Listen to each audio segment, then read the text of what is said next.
നമസ്കാരം. എല്ലാ ദിവസവും രാവിലെയുള്ള പ്രീ മാർക്കറ്റ് റിപ്പോർട്ടിലേക്ക് കിടക്കാം.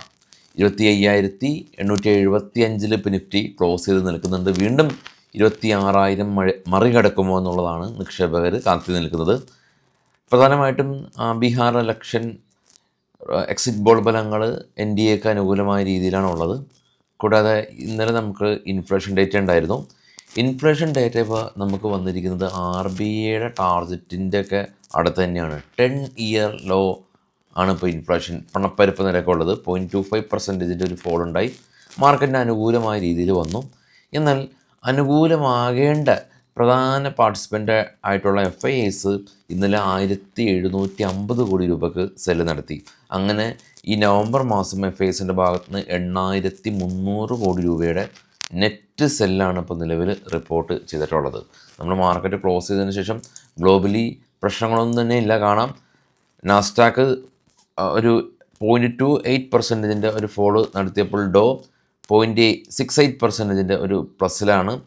അതിന് മുകളിലുള്ള 3 യൂറോപ്യൻ മാർക്കറ്റ് താഴെ നിന്നാണ് ഇപ്പോൾ റീഡ് ചെയ്യുന്നത്. 3 യൂറോപ്യൻ മാർക്കറ്റുകളും പോസിറ്റീവായ രീതിയിൽ 1% മുകളിൽ റാലി രേഖപ്പെടുത്തി. ഇപ്പോൾ ട്രേഡ് ചെയ്യുന്ന ഏഷ്യൻ മാർക്കറ്റുകളിൽ ഒരു മിക്സ്ഡ് സെൻറ്റിമെൻറ്റ്സ് ആണുള്ളത്.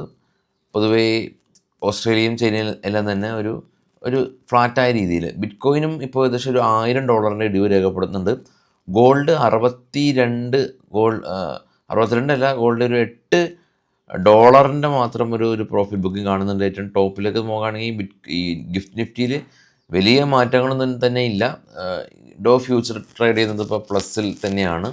ഇനി ഇന്നത്തെ കുറച്ച് സ്റ്റോക്കുകളുടെ വാർത്തകളിലേക്ക് പോകാൻ മുമ്പ് ഇന്ന് ഒരുപാട് കമ്പനീസിൻ്റെ റിസൾട്ടും വരുന്നുണ്ട്. Apollo Tyres, Bharat Dynamic, Dilip Buildcon, Eicher Motors, Hero MotoCorp തുടങ്ങിയ കമ്പനീസിൻ്റെ എല്ലാം തന്നെ റിസൾട്ട് ഉണ്ട്. ഇപ്പോൾ നമുക്കറിയാം, ഇന്നലെ 185ഓളം കമ്പനീസിൻ്റെ റിസൾട്ട് ഉണ്ടായിരുന്നു. ഇന്നും ഏകദേശം അതുപോലെ തന്നെയൊക്കെ ഉള്ള നമ്പേഴ്സാണുള്ളത്. അതെല്ലാം തന്നെ നമ്മുടെ ടെലഗ്രാം ചാനലിലും പിന്നെ നമുക്ക് കുറച്ച് നമ്മളുടെ മാർക്കറ്റ് സംബന്ധമായിട്ടുള്ള ഈ 1 മിനിറ്റ് താഴെയുള്ള റീൽസുകൾ നമ്മൾ ഇൻസ്റ്റാഗ്രാമിലിടും. രണ്ടിൻ്റെയും ലിങ്ക് നമ്മൾ ഡിസ്ക്രിപ്ഷനിലുണ്ട്, ചെക്ക് ചെയ്യാം. നേരെ സ്റ്റോക്കുകളുടെ കുറച്ച് വാർത്തകളിലേക്ക് പോകാം. ഇത് ബൈസെൽ റെക്കമെൻഡേഷൻ അല്ല. Tetra steel net profit 319% year on year വർധനവ് രേഖപ്പെടുത്തി 3,185 കോടി രൂപ കരസ്ഥമാക്കിയിട്ടുണ്ട്. സ്പൈസ് ജെറ്റ് കമ്പനി ലോസ് വർദ്ധിപ്പിച്ചു. കഴിഞ്ഞ തവണയും ലോസ് ആയിരുന്നു ഉണ്ടായിരുന്നത് 458 കോടി രൂപ. പക്ഷേ ഈ തവണ അവർ 621 കോടി രൂപയിലേക്ക് ലോസ് കൂട്ടി. Cochin shipyard net profit 43% year on ഇയറിൻ്റെ ഇടിവ് ഉണ്ടാക്കി. റവന്യൂ 2% ഇടിഞ്ഞു. IRCTC നെറ്റ് പ്രോഫിറ്റ് 11% വർധനവ് ഉണ്ടാക്കി. റവന്യൂ 7% വർദ്ധിച്ചു. Pfizer pharma company net profit 19% year on year വർധനവ് രേഖപ്പെടുത്തി. Prestige real estate company net profit 124% year on year വർദ്ധിച്ചു. ഐക്കോൺ ഇൻ്റർനാഷണൽ നെറ്റ് പ്രോഫിറ്റ് 33% ഇടിവുണ്ടാക്കി. എൻഡുറൻസ് ടെക്നോളജി നെറ്റ് പ്രോഫിറ്റ് 10% വർധനവുണ്ടാക്കി. PNC infra net profit 158% year on year വർദ്ധിച്ചു. Lloyd metal net profit 90% വർദ്ധിച്ചു. Deepak nitrate company speciality company ഇവർ net profit 39% ഇടിവുണ്ടാക്കി. HG infra net profit 35% ഇടിവുണ്ടാക്കി.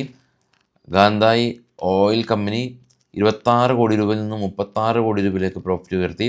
വനാസ consumers Mamaearth ഇവർ 18 കോടി രൂപ ലോസിൽ നിന്ന് ഇത്തവണ 39 കോടി രൂപ പ്രോഫിറ്റാണ്. മാൻ ഇൻഫ്ര 47 കോടി രൂപ ലോസിൽ നിന്ന് ഇത്തവണ 60 കോടി രൂപ പ്രോഫിറ്റാണ്. ഗുജറാത്ത് ഫെർട്ടിലൈസർ 100 കോടി രൂപയിൽ നിന്നും 180 കോടി രൂപയിലേക്ക് പ്രോഫിറ്റ് ഉയർത്തി. ആഷ്യാന ഹൗസിംഗ് 7 കോടി രൂപ നഷ്ടത്തിൽ നിന്ന് 27 കോടി രൂപ പ്രോഫിറ്റായിട്ടുണ്ട്.